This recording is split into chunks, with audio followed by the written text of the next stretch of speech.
Welcome back. We are live. Another session. Thank you so much for tuning in. We are broadcasting this simulcast all over the place: Facebook, Twitter, LinkedIn, and I'm super excited to have the guest today, world-renowned author, very timely with the shakeup that's happening in the job market, and as people are thinking about, maybe pivots, maybe unscheduled pivots. So super excited to have this guest on. And for those of you local in San Diego, big plug to March Mingle. If you want to see us in person, we'll be out at March Mingle next week. Please come out, say hi, join us for that. It's going to be a phenomenal evening right here in San Diego. So without further ado, I'm going to toss it over to our co-host, Alex, and he's going to take it from there.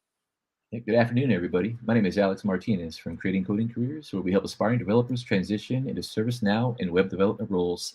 I am here with my partner in crime, Mr. Deontay Hall Collins. Hey everybody, I'm Deontay Hall, an IT instructor and technology advocate here at CCC. Today's guest speaker is CEO and author of Career Rehab, which is both a book and company dedicated to helping people with career transformations.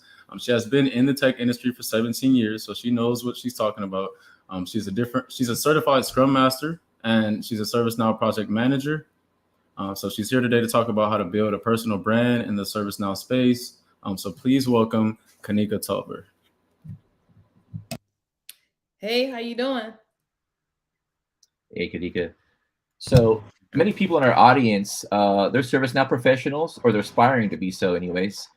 Can you share with us a bit about your own origin story of how you started working with ServiceNow and what it entails maybe to be a ServiceNow project manager? Yeah, so I started working with ServiceNow in 2019. I was hired to be a project manager over Drupal website migration projects. And then I got introduced into the ServiceNow ecosystem by a manager saying, hey, do you want to work on a ServiceNow project? I know you are not familiar with the platform, but I think this will be a great opportunity for you to learn something new and to manage new projects. So my first project was really about transitioning a remedy help desk ticketed system into ServiceNow. So that was my very first project. It was very challenging, but I think that it taught me so much about the platform, and it taught me a lot about how to be a better project manager from a ServiceNow perspective. So I know we don't have that much time with you. I want to get you out of here. I know you're coming from the East Coast, and over there it's 6 o'clock. So I want to make sure we're respectful of your time. Yes, so it's 6 o'clock here. So I want to jump right in because we're so blessed to have you with us, and you wrote this great book. I would really like to start picking your brain about this book because it comes at such a great time in these turbulent times when people are competing for these jobs which in ServiceNow there's high demand, but I think there's such a high influx of people getting into the market right now that it makes it very, very competitive nowadays. So last year, ServiceNow, they came out with this initiative, right? This Rise Up initiative. They want to bring in like 1 million people into the platform by 2024. And so they're going to be accomplishing this via training partners, boot camps, apprenticeship programs, and even like some of these elite partners, they create their own academies and they're running people in through these academies into the ServiceNow space. So I can imagine that some of these people may be entering the ServiceNow ecosystem, making lateral moves from these tech company layoffs. We also have new talent entering the space. We have our service members transitioning from many of these SkillBridge programs. Shout out to the Next Gen program and our own SkillBridge program. Yeah. We have our service members transitioning. And aside from that, there are people are coming in through, of course, like boot camps, apprenticeships, and academies. The one thing that they all have in common is now that there's heightened competition for these ServiceNow roles. So one of the ways they can stand out above the crowd is by adapting this personal brand mindset that you so eloquently describe in your book. I would love to hear just a general phrase of what would you say? What does it mean to create a personal brand?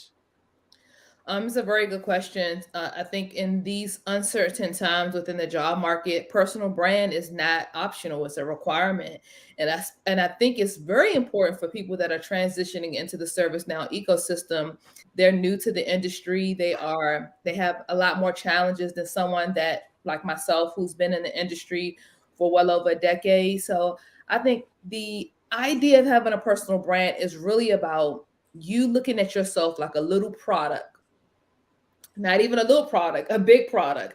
You want to look at yourself more like a CEO, a business. Like you are out here branding, marketing, and selling yourself into new job opportunities.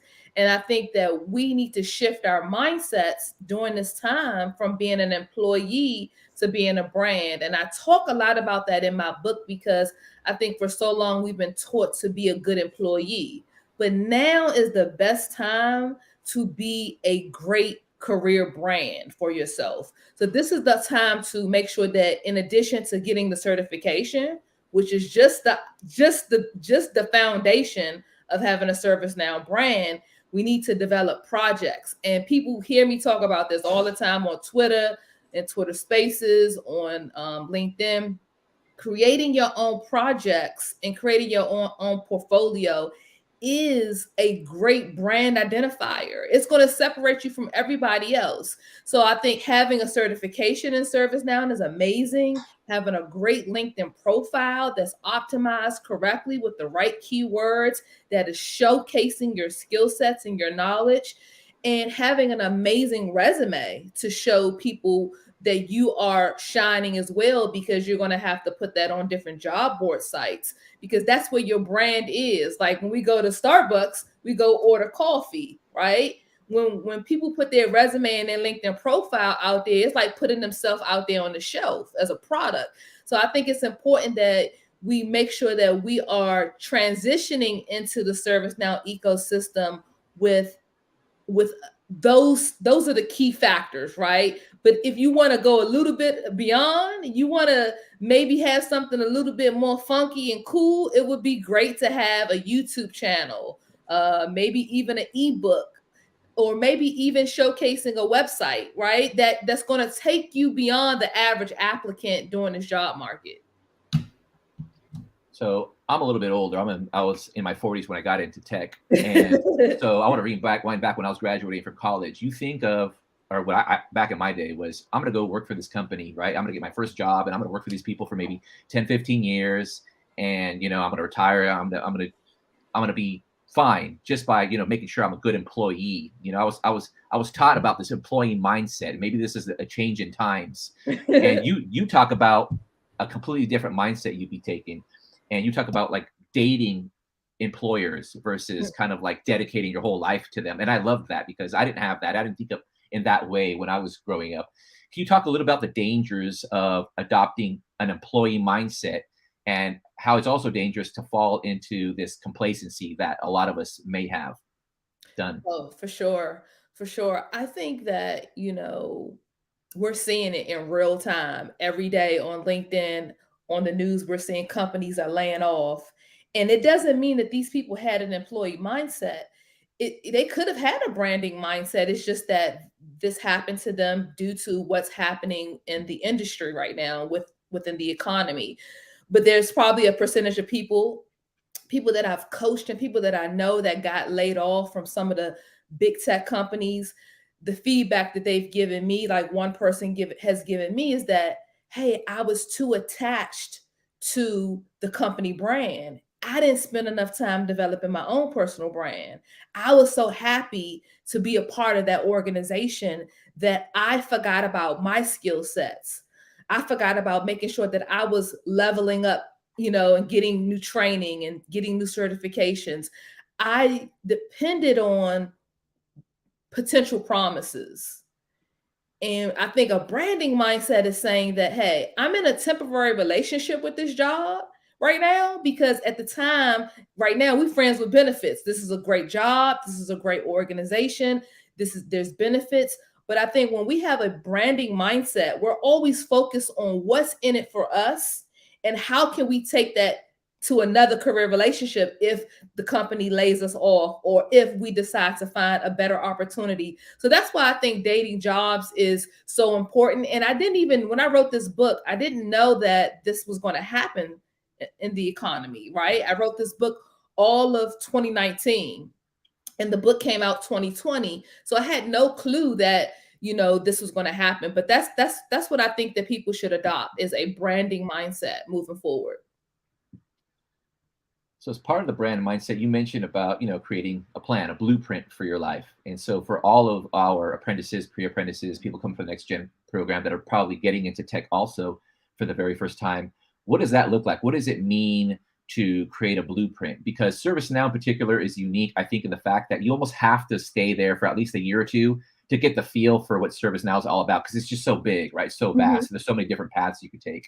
So if you were, because you are a career coach, if I were to ask you, like, Kanika, like how would you recommend I create my plan within the ServiceNow space? I think the first thing is to build your professional network in the ServiceNow ecosystem around other people that are more seasoned than you.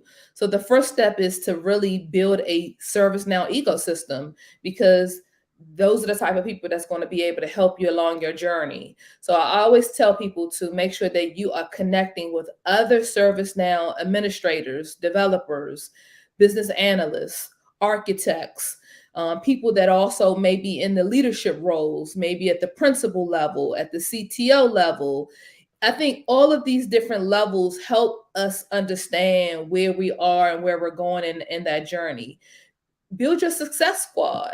If I was in another ecosystem like AWS, I would need to do the same thing. I would need to build relationships with other people that are in the cloud, AWS ecosystem. So that's the first thing, is building your network around the things that you want to accomplish. The second thing is, I think, is making sure that you are aligning your career goals with the people that can help you get there. So if I wanted to be a ServiceNow developer, I need to connect with ServiceNow developers, right?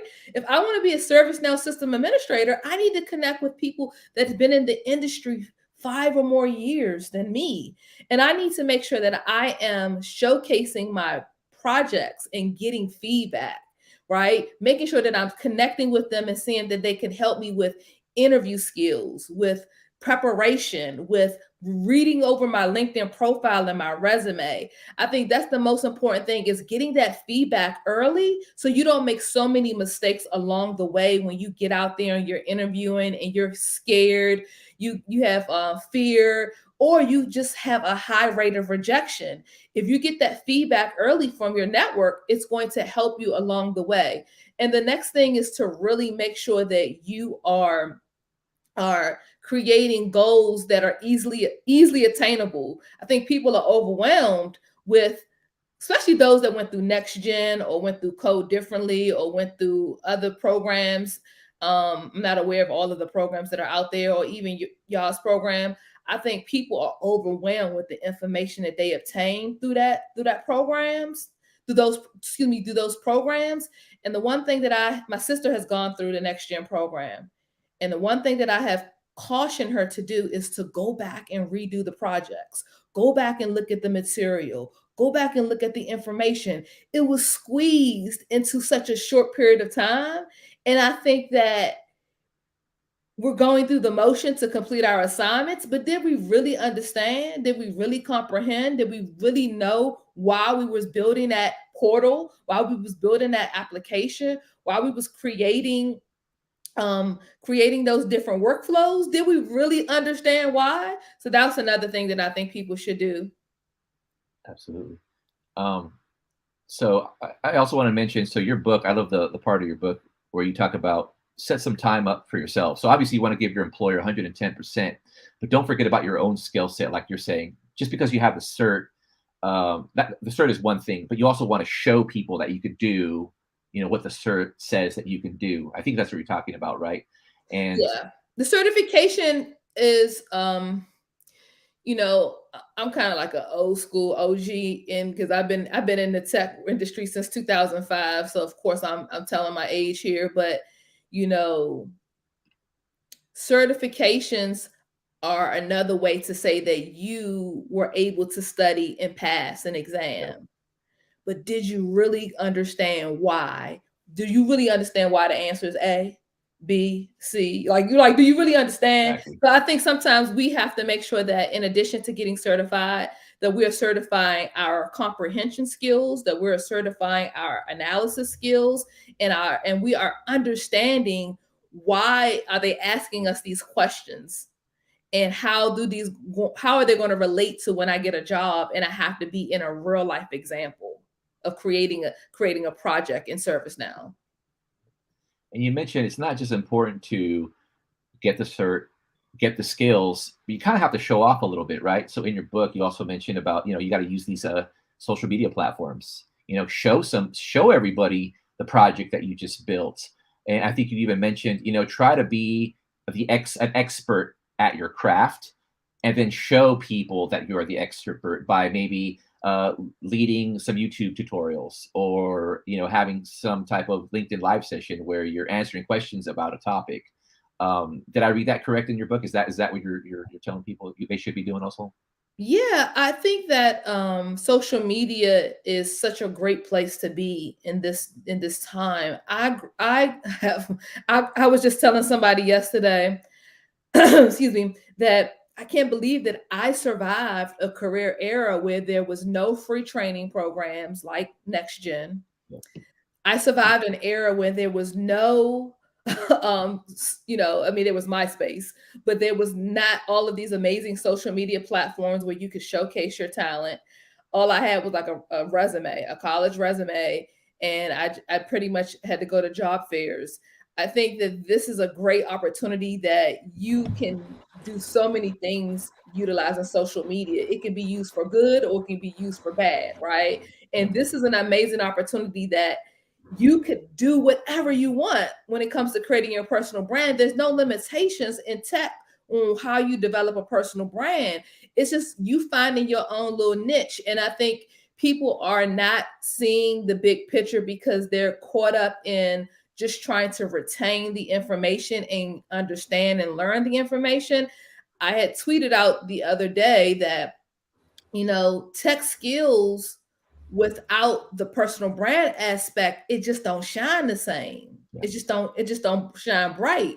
Like a lot of people need to know what you study, and take them on the journey with you. Exactly. Showcase your certifications every little win that you get, share it on LinkedIn, share it on Twitter, share it across different platforms.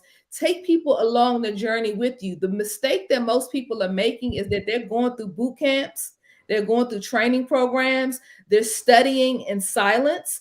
And then when it's time to look for a job, nobody knew. Nobody knew that you was transitioning into tech. Exactly. Because you didn't share the journey and the story. Your career story from beginning to end and even beyond is going to be the most important thing that you can do in addition to a LinkedIn profile and a resume. And it's kind of a way of networking also, right? Because people are kind of keeping their eye on you when you keep on popping up in their feed. They're kind of watching you progress forward. And I think you mentioned in your book, and I've heard the number before being like between 75, I think in your book you say 85%. 85% of the jobs out there are being obtained through networking, right? Through people that you know. And so that's why networking, I think, is one of the major points, obviously, in your book. What are some of the ways or some of the best ways we can network ourselves? You already mentioned a few, but can you go in that topic a little bit deeper? Yeah, so in my book I talk about networking like a hustler. I'm from DC, like a hustler, so that's right. Yep. I'm from the DC area, big city, big dreams. So I grew up in an era where I listened to a lot of rap music, and I still do listen to a lot of rap music. So I try to take a lot of that hustler mentality from being in a city where I saw people hustle for all the wrong reasons. And then I also listened to a lot of music where they were talking about hustling and putting yourself out there and living out your dreams as a rapper or even as an athlete. So I think it's important to network like a hustler. So you have to align your networking with where you're trying to go. So I always say you got to network for your future and not your past. So if I was working at the Walmart or Target, or I'm transitioning into a new industry like ServiceNow, I need to network at ServiceNow events. I need to go to ServiceNow meetups. I need to go to ServiceNow conferences. I need to make sure that I'm showing up to virtual events like this. I need to make sure that I'm also, when I take classes, through boot camps, through training programs, that I'm building healthy relationships with the other students, with the instructors, with some of the TAs, with some of the experts that come in and speak to me. I need to make sure that I'm constantly building a network for my future and not my past. So wherever you used to be, that network doesn't mean that it dies or it goes away, but you got to build a whole new way of thinking, and you got to be in rooms where the people that could help you are. So I think, if people want to go to the knowledge conference this year, if they have the opportunity to go, I think they should go to that. I think that people should also make sure that they are going to smaller conferences. I know a lot of times we get hyped up about going to the big conferences, but some of the most intimate networking relationships and healthy relationships are started at the smaller conferences. So looking in your area, looking on Eventbrite, looking for smaller events, those are some of the best ways, especially if you're an introvert. If you're an introverted person, go to some of the smaller, intimate happy hours, and then build relationships at those events as well. So I just want to give a shout out to your book. So one of our apprentices or alumni mentioned, I got to get this book. This is the book right here. If you guys have not gotten it, go get your copy. It's Career Rehab. She also has a company with the same name. I did want to continue on what you were talking about, going to local events. So in ServiceNow, there are local user groups, right? So there's developer groups where you can go learn amongst your peers. But there's also user groups where I think some of the customers will come and kind of like give off ideas of what they'd like to see ServiceNow doing. So I think you're saying it'd be good to go to both those kinds of events. And of course, Knowledge 2023, which is coming up. Yeah. And then in our neck of the woods, we have something called March Mingle, which is coming up. So we're going to be there, and we're actually going to be one of the hosts. So I believe these are the types of conferences you're saying we should be attending, networking, and developing, or pretty much the network we might be using in the near future to continue leveling up. Yeah, there's one other resource that I didn't share that I don't utilize as much, but I think it would be very valuable.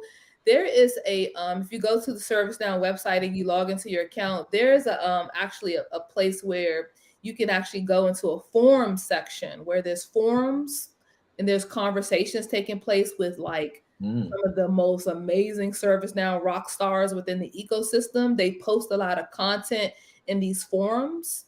So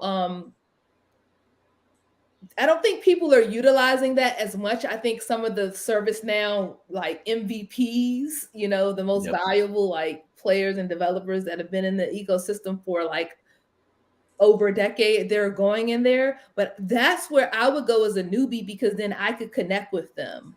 I can connect with some of the people that I have interviewed, even on my Twitter spaces.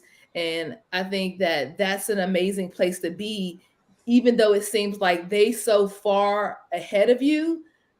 If I was a newbie, I would want to virtually study them and conversate with them in those ServiceNow forums that are online.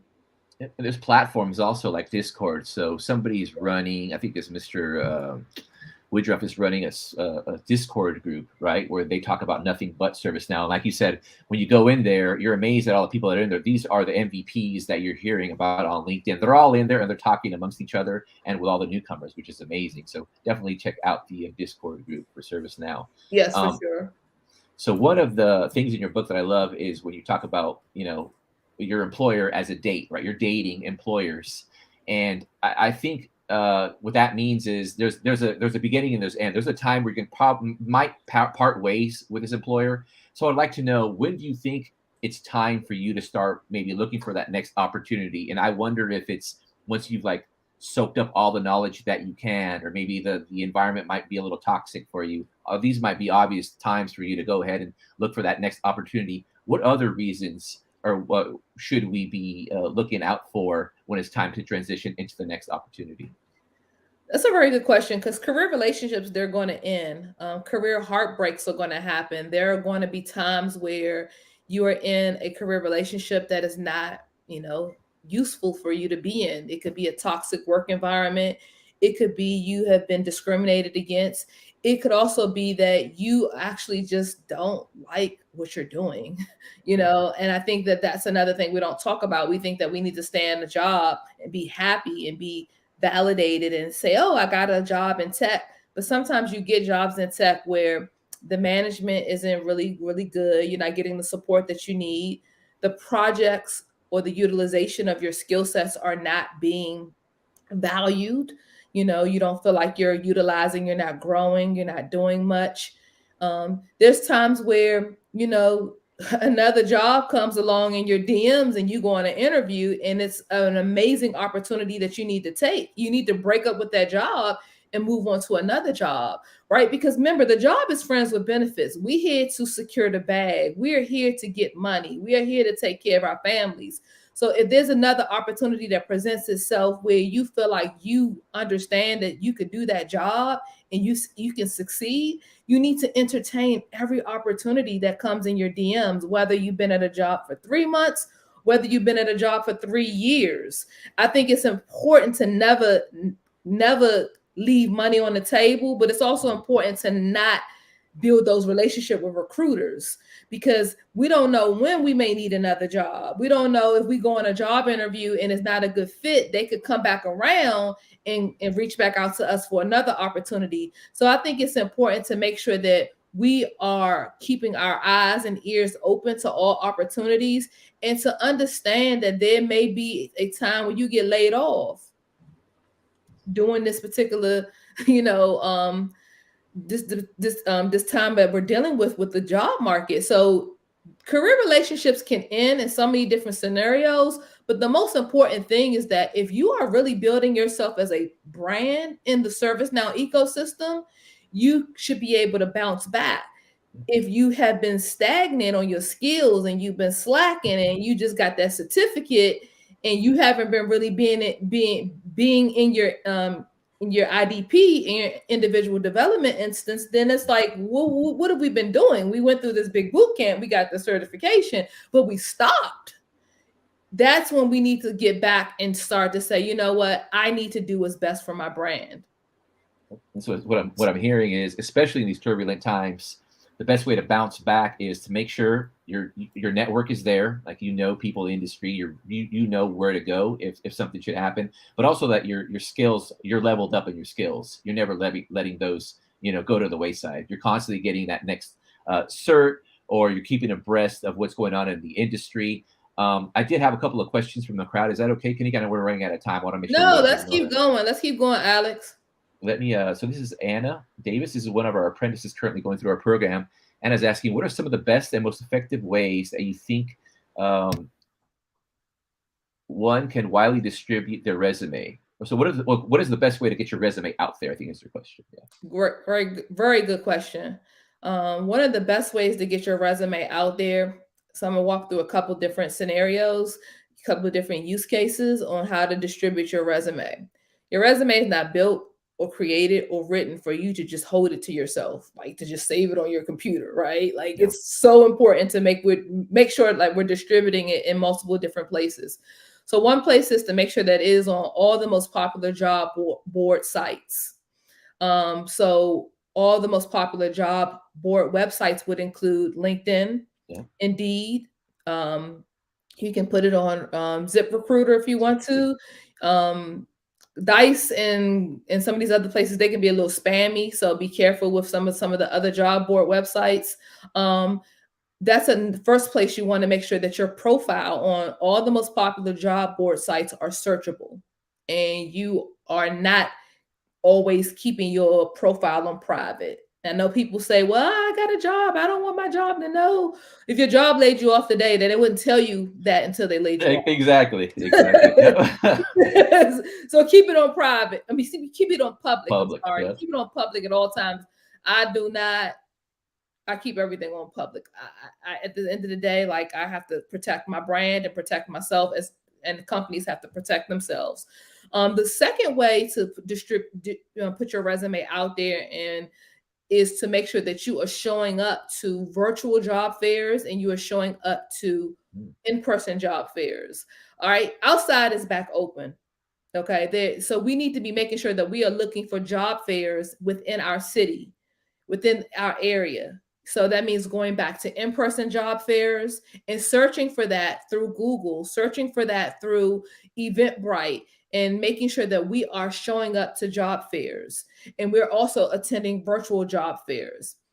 The third way is to make sure that we are giving people our resume virtually online. We are introducing ourselves to different people who have hiring powers, recruiters, hiring managers, other peers. So if Alex had an opportunity for me and I seen something at his company that he worked at, I need to be going on Alex's company website and I need to make sure that I'm creating a template, a DM message template, a direct message template, and I am making sure that I am letting the world know that my resume is ready. It's been reviewed, it's been vetted. I feel like it's in a good place. I want to make sure that I let Alex know I found this ServiceNow developer opportunity at your company. Here's my resume. And I'm making sure that I'm tailoring my resume to those opportunities. Even if it doesn't work out, I'm still pushing it out there to people who could look at that. I want people to know that the career hack is helping recruiters and hiring managers do their jobs. Going on the company websites and finding the job opportunities for them and saying, "Hey, I found this opportunity. My resume looks like it's a good match. Here's the URL and link that I actually found, and here's my resume, and I would love to have a phone screening or introduction message or conversation with you." I'm sorry, not introduction message, but I would love to have an introductory call or Zoom call or I love that.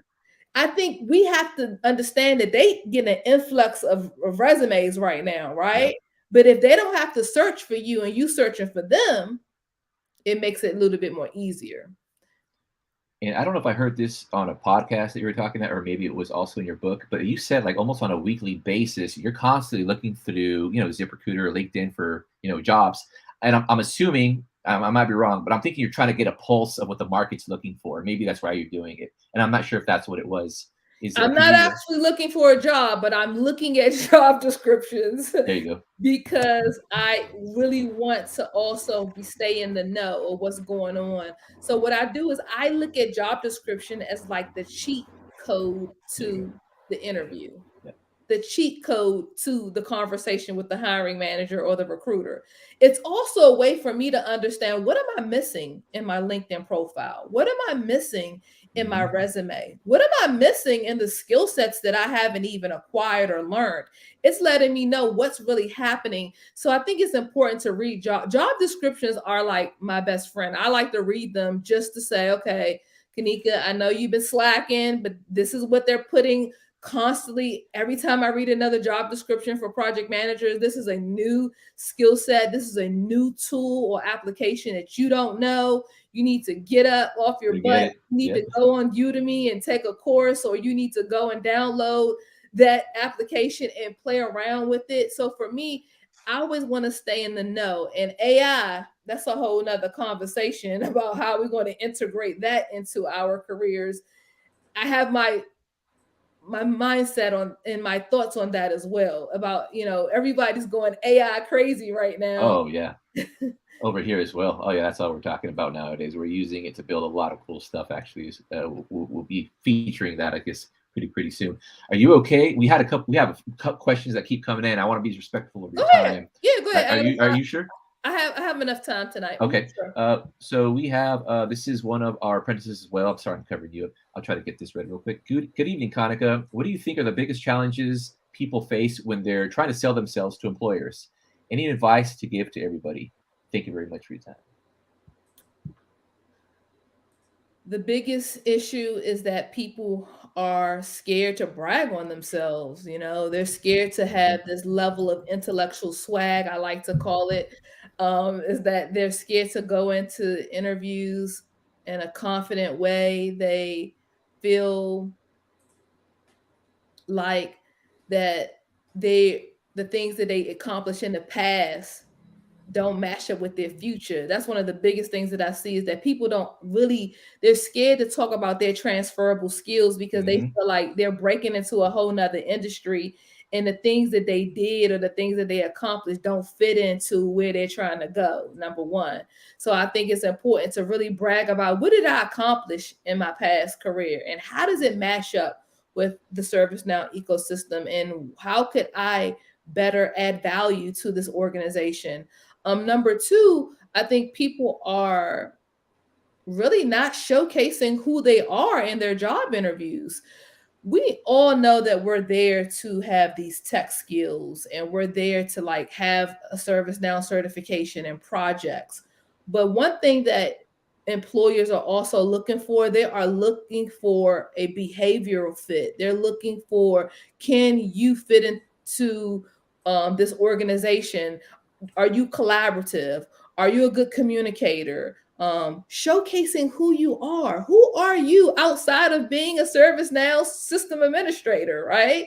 And I think that's a selling point, because right now everybody is trying to like get into the ServiceNow ecosystem, and everybody has this like the certification, and everybody has like these projects, or most people have these projects, but you got to get on the career stage and you got to shine bright. And I think that's the missing factor with selling yourself, is bringing a part of your authentic self to the job interview so people can get to see who you are. I think you're speaking to a lot of our transitioning service members, right? People coming from the military, like they have leadership skills, team building skills, you know, and it reminds me of this one time. So my first job, I was working at an organization where they're building software for the healthcare group. And, you know, we were all seated in rows, and there happened to be somebody right in front of me. So we're in these little cubicles.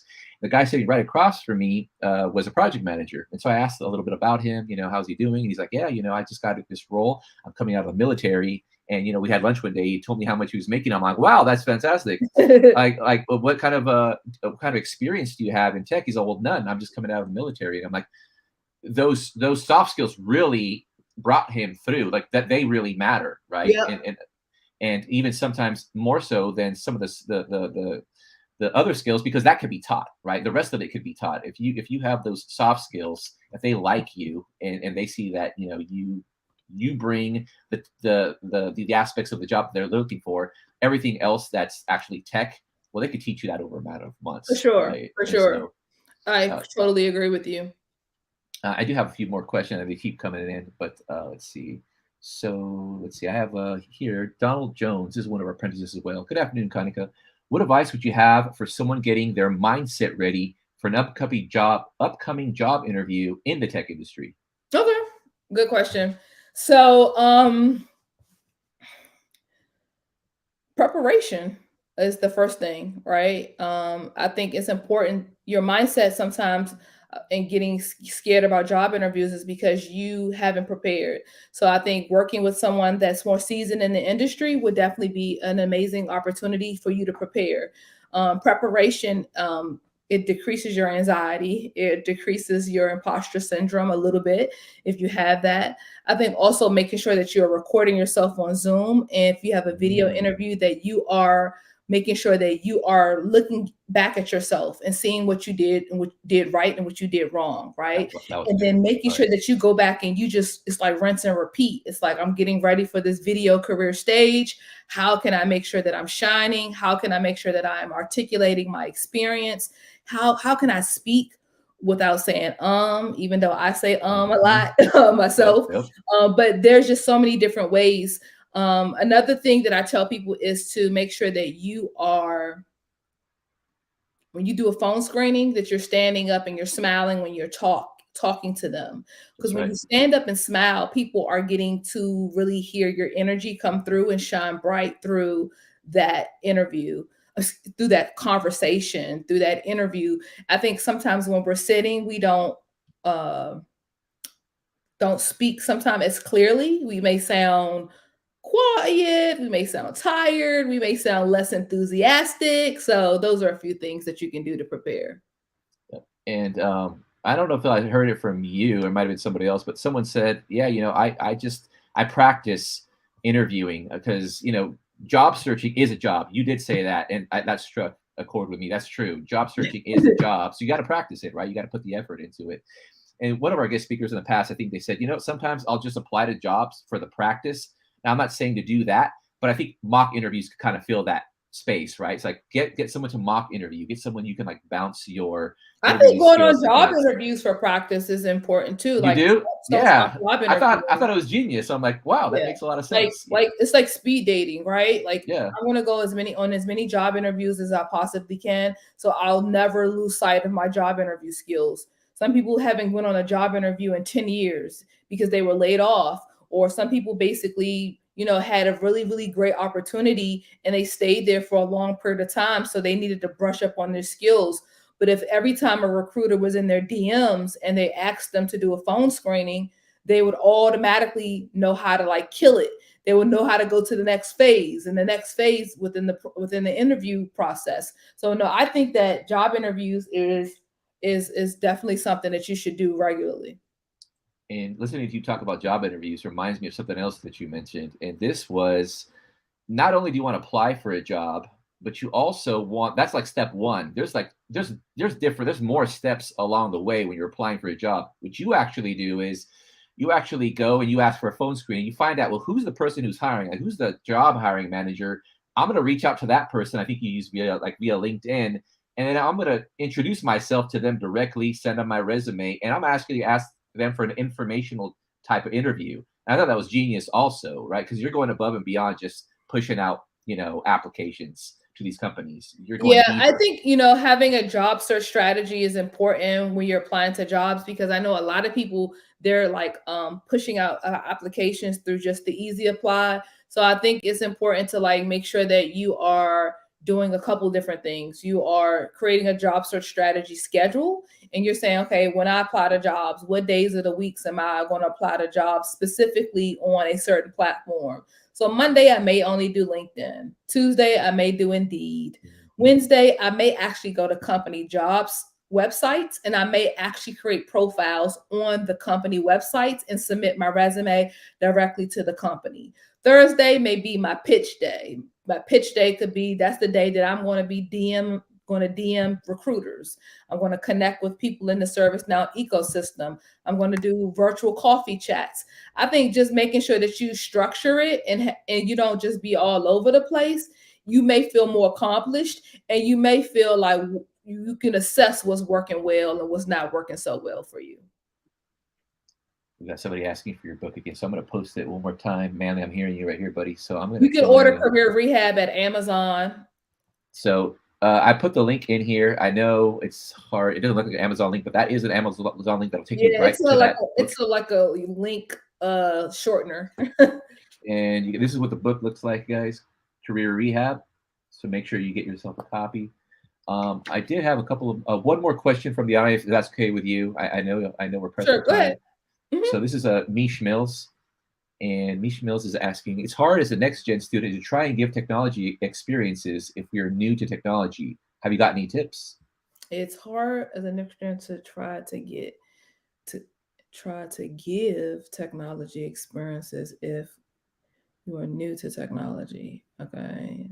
Not sure what she's specifically asking. So I think she's actually asking about something we just covered. Like, how is it someone transitioning from the military into tech? Like, if you don't have a tech background because you're transitioning from the military and you're going through this next gen program, like your only experience is the next gen program. So how are you going to showcase your experience if that's all you really have under your belt? I think the next gen program maybe 3 months, 4 months or so. And so above and beyond that, how do you showcase your skill set? So last night I was up on Twitter. So I'm on Twitter a lot, y'all. So if Twitter and LinkedIn are like my most favorite social media platforms to be on. So Twitter is where I talk a lot about these types of conversations and questions that you're asking me, because a big part of my following on there are next gen graduates or people who just want to break into the ServiceNow ecosystem, who are doing it self-taught, who are doing it on their own. So I come from an era where you just basically tried to get experience by working with small businesses, churches, and organizations, and you went knocking on their door and you're saying, hey, I'm a college student. Can I come and build a website for free for you? Yeah. Can I come in and create a database for you? Can I come in and set up your computer network? This is what I did when I was in college, long time ago, right? There was none of this stuff that y'all have. So in order for me to get that company on my resume, I would go and knock on their door and say, can I talk to the CEO? Is it possible that I can meet with the pastor or I can meet with somebody on a leadership staff? Because guess what? I want to come in for a couple of hours a week and I want to work for free. So you guys can go and create a ServiceNow application or ticketing system for a small business in your city, in your town. You can go to your church and say, hey, I want to make sure that I create something that's going to be beneficial for the business need of the church. That could be a ServiceNow portal application. It can be a case management application. It could be a help desk tool. You have to get out of your own way and stop saying that you don't have experience. If you went through Next Gen, you have experience now because they've laid the foundation to give you the hands-on skill sets. Now you have to be creative enough to go and create technology experiences for other organizations for your resume and for the reference for your employment references, right? So if I go to Alex and Alex has a small business or he is someone that works in my community, I can say, Alex, I want to, I'm really trying to get some experience on my resume. I see you got this company. Is this something that y'all need? Is this something that's a struggle? Is this something that's a problem that I can help y'all fix? And he can say, yeah, you know what? We need this application to do this. So we need this. You can go and create that for them. And then you showcase that on your resume. You showcase that in your interview. But then on top of that, on top of the Next Gen experience on your resume, you're adding that company on top of Next Gen. So Next Gen would be on your resume, but Alex's company would be on top of that. And then Alex will be someone that I make sure that on my interviews that I give them his name and number to validate that what I created for him really was what I said is on my resume. Yep. You got to go out there and be a hustler, right? Network like a hustler and, find opportunities. I think people just don't want to go the extra step. And I think in this job market, Next Gen graduates are having a difficult time because there's not no real life experience, right? Mike, any final words? I don't want to take up too much. I want to be sure we're respectful of her time, exactly. And so the piece that I'll add on here, and I know I sound like a broken record because y'all have heard me say this a bazillion times, but it aligns very well with what Kanika just shared, which is I'm constantly telling people, make experience by working on passion projects. Your machine is amazing at not billing you per hour for like your usage of it, right? So open up that laptop, open up that computer, get on that PDI and start building things, because it's not like you need like wood. We're not asking you to build furniture. It's not like you need concrete. We're not asking you to build structures. You're not building anything out of steel. You have this like resource that will give you as much as you put into it. And so the barrier is really just your own creativity to come up with ideas about either a passion project or solving a real world problem for a business. And so I know people are dropping things in the chat, and don't let barriers stand in your way. And if the barrier of like getting around, great, stay where you are, because we've been all living through this COVID scenario. Stay where you are, and from your desk, from your computer, leverage LinkedIn. Right, get on the platform, start reaching out to people using social media, using Twitter Spaces, and make that the way that you connect with opportunities. But try and really manifest, how can I create passion projects, things I'm really engaged in, things I want to do. And don't ask me what your passions are, because I don't know what your passions are. Because people always ask me that. As soon as I say, well, work on some passion projects, like, oh, what's a good project? I'm like, I don't know what your passions are. I can tell you what mine are, right? Everybody knows I like to cycle. Everybody knows I like certain things. But like, that's where I feel like people just need to get out of their own way sometimes. And I think your book can be a great catalyst, very strategic and tactical advice for what they could be doing. Don't let it get in your way, folks. Pick it up. Is it Yep. one question I have? Is it on audio? Because I'm a big It's audio, it's ebook and physical book. So there's really honestly no excuse. It's like maybe 200 pages, so it's not a long read, but I definitely think that you can pair that up with the information that you've been learning about ServiceNow. So I think that this is a great opportunity. Follow me on LinkedIn and on Twitter. And I do a lot of ServiceNow based Twitter spaces.